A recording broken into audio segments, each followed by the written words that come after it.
মানুষ বড়ই আজব, তাই না? মানুষ মানুষকে কষ্ট দিয়ে তার পরবর্তীতে এসে বলে, ভাই কষ্ট পেয়েছেন, আমি দুঃখিত, আমি সরি।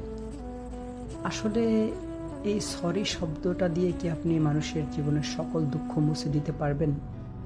আপনার দেওয়া কষ্টগুলো ওই মানুষটার মন থেকে কি উঠে যাবে বা পুরোপুরি মুছে যাবে?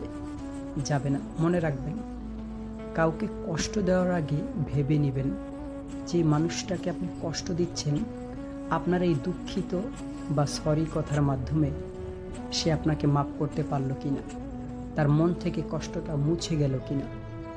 আসলে মানুষকে কষ্ট দেওয়া খুবই সহজ, কিন্তু মন থেকে কষ্টটা মুছে নেওয়া বা আপনি তার থেকে মাপ চেয়ে নেওয়া, এটা খুব কঠিন। আসলে সব কষ্ট কিন্তু মানুষকে ক্ষমা করার মতন নয়।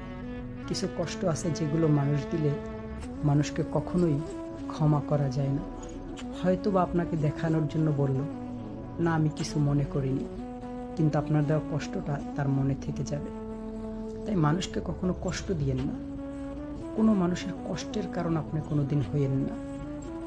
এমনও জীবন তুমি গড়িও গঠন, মরিলে হাসিবে তুমি, কাঁদিবে স্বজন।